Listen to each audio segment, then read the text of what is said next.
nyuruh saya, Anas, ini benda ini sampaikan ke fulan. Sudah. Atau pokoknya ada amanat, suruh atur.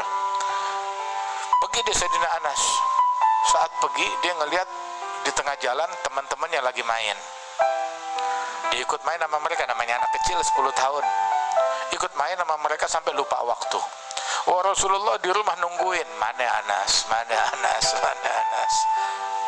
Akhirnya Nabi Muhammad keluar dari rumahnya, takut Anas kenapa-napa, samperin deh ke tempat yang dituju. Di tengah jalan ngelihat Anas bin Malik lagi main, nih bocah disuruh gitu, orang nungguin, udah gitu dia malah main. Maka Nabi Muhammad mengendap-ngendap dari belakang. Anas yang lagi main tahu-tahu didekap, matanya ditutup dari belakang. Anas begitu didekap dari belakang langsung tahu ini mah tangan nggak ada bandingnya di alam semesta. Tangan yang kayak habis dicelupin di minyak wangi, lebih lembut daripada sutra, lebih halus dari sutra, lebih lembut daripada kapas. Begitu tangan yang harum, bagaikan parfum yang paling harum di dunia. Ini tangannya Nabi Muhammad. Ditutup begitu, Anas punya kesempatan. Anak kecil main nggak pakai baju, maka dia ambil kesempatan. Apa yang dia lakukan? Dia pura-pura memberontak. Begitu. Dia berkata, "Man hadza? Man hadza? Siapa yang nutupin mata saya?" Sambil ngapain?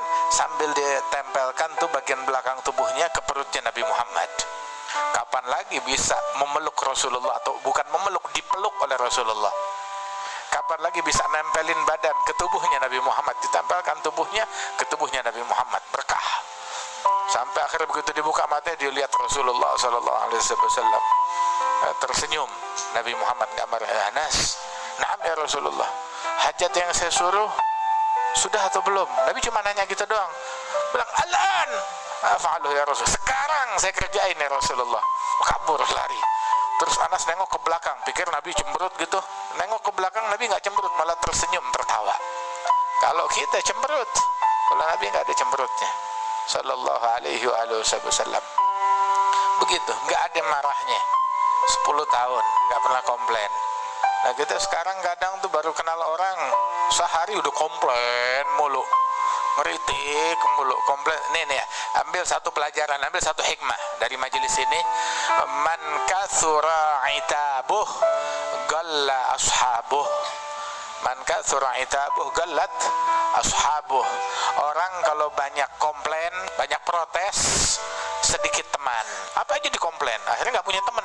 Terus Nabi bilang, syarrun nas man ittaqahun nas au faragahun nas ittiqa'a fuhsy. Seburuk-buruknya orang yang orang lain menghindar dari dia. Kenapa?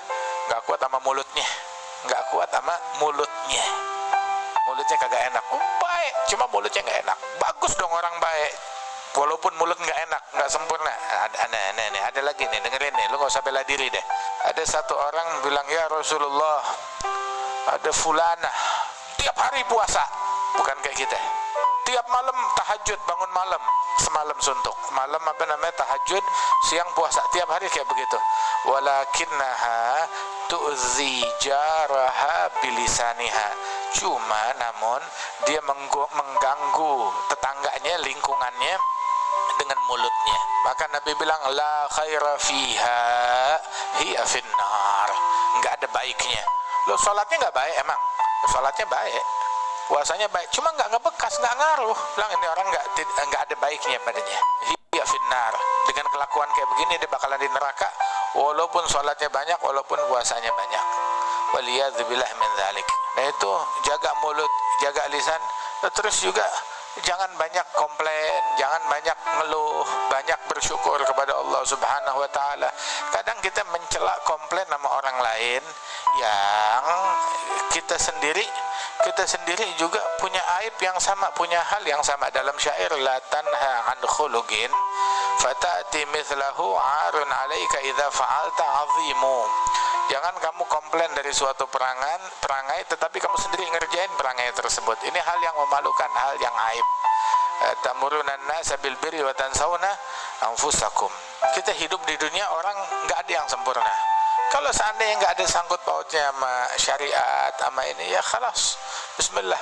Tapi kalau bisa menyebabkan tanfir, apalagi bisa menyebabkan tanfir, orang jadi kabur, jadi menjauh, jadi nggak hadir. Itu juga nggak baik, itu juga nggak bagus. Jadilah kita tuh orang tuh yang merekatkan manusia lain seperti Nabi Muhammad sallallahu alaihi wasallam yang la yaqulu wa la yaf'alu illa ma'rufa, enggak berucap, enggak berbuat kecuali